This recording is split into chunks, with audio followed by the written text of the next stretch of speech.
Hi, I'm Brian Rathbun, ISA Certified Arborist and CTSP. Today we're doing a quick video talking about the different work positioning systems in the arboriculture industry. So first we're starting off, simple basic. Anyone who starts out climbing probably learns this one first, the Blake's hitch. It's your standard double rope ascent system. Anybody who's familiar with climbing is familiar with the Blake's hitch. It's the original double rope. You got to pull your slack and feed it up yourself. Big advantage here, there's very little gear required. This is just a scrap chunk of rope I have from an old climbing line and a couple of carabiners. Downside, you do have to tend your own slack, so it can make positioning difficult in tending that slack in awkward positions.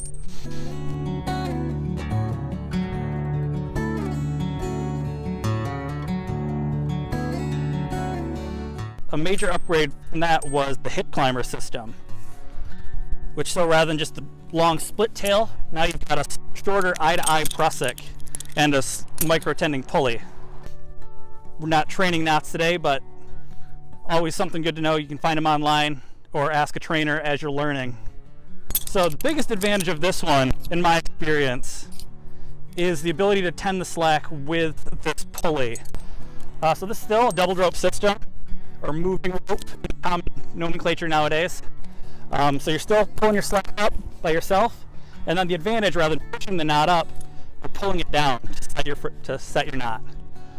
Biggest upside there, if you've got a new climber you're training, they can just pull themselves up, and you can have a ground hand or a supervisor tending that slack for them on the ground. So if they slip, they're not going all the way back down to the ground.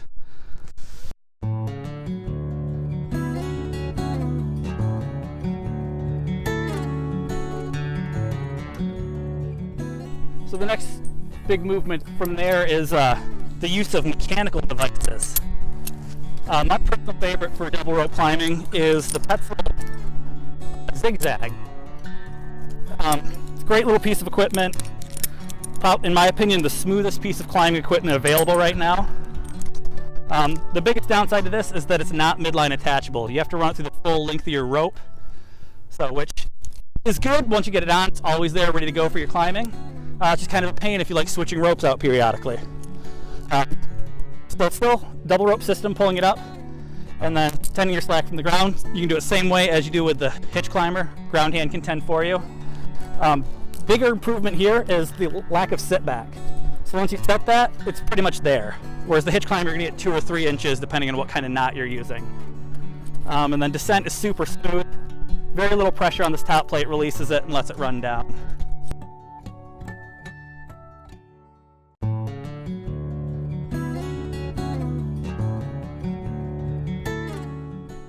Another option there in the similar category of mechanical devices is the Unisender by Rock Exotica.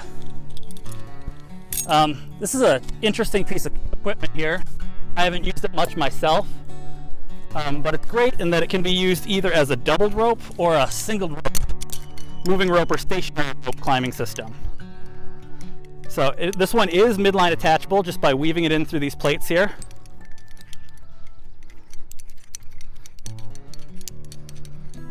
And so then you've got it set up. Here's the configuration for the moving rope system. You've got both ropes, both ends running to it. Just terminates to your bridge, and you're good to climb. So moving rope, still get body thrust, foot lock your way up. The biggest downside I'm seeing on this, with my lack of a swivel on my saddle, it kind of twists on my bridge. A little bit more tricky on this one because you're squeezing these two much larger plates together. But once you get a feel for it, I'm sure it's going to be a great piece of kit.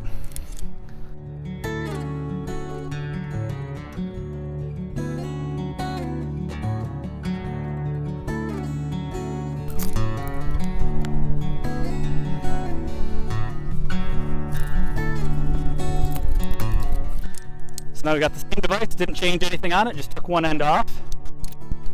Now I can use my foot ascender and send up the rope, and it's the same zero sit back. The drawback that I've seen with this is the way of belaying yourself down. You have to take a wrap around the whole body of the device with the tail of your rope, and then sort of belay yourself down with that. which if you're used to using a figure 8 or a ATC, it's very similar descent pattern. Lay yourself down, then when you're ready to position, then you just snap it off the end and it locks back in.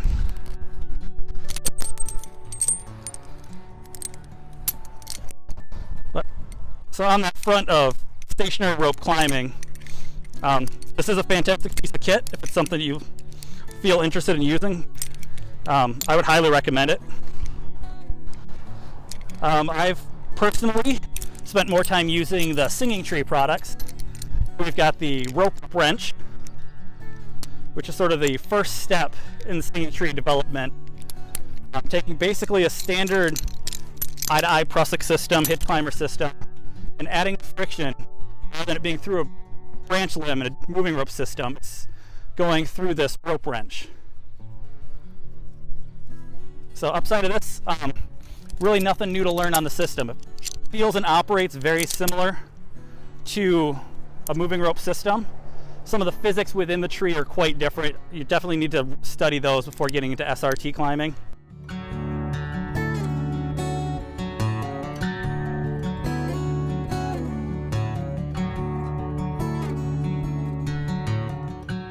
My personal preference on the stationary rope climbing systems is the Singing Tree Rope Runner. It's all included, mechanical, a little bit more compact than the rope wrench system. It operates very differently than a prusik system. It does offer the option, like if you're not cautious with it, to go from completely stationary to a full free fall. So it's definitely something you need to practice, start low and slow, and climb with someone who's used one before.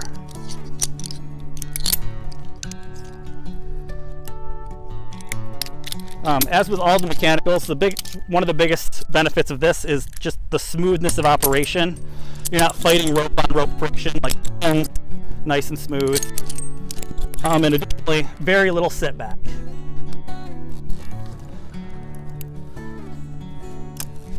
Up and it just tends right up, and then it's there. Then belaying down, just this upper portion of the device called the bird. Just pull that towards you gently until it starts to go. If you feel like you're going too fast, you just let it go. It stops dead. One important note on the rope runner, unlike a lot of these other devices, is that it does have to be adjusted depending on the diameter of rope you're using. I've tried it on 11 millimeter Kernmaster rope, and it tended to slide a little bit more. On the 11.7 millimeter Arrow Frog, it was just smooth and locked on right out of the box. Something if you get one, just make sure you take some time, climb low and slow, and adjust it to your personal preferences.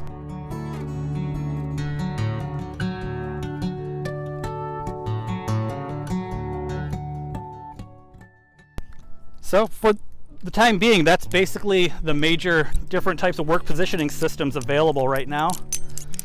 There's always things new and upcoming. Biggest thing on anything you're trying to learn is start low, start slow. Ask questions of people who've used it before. This video is by no means all-inclusive. There's a lot of risks with these different systems that you might not be aware of if you're moving from one system to another.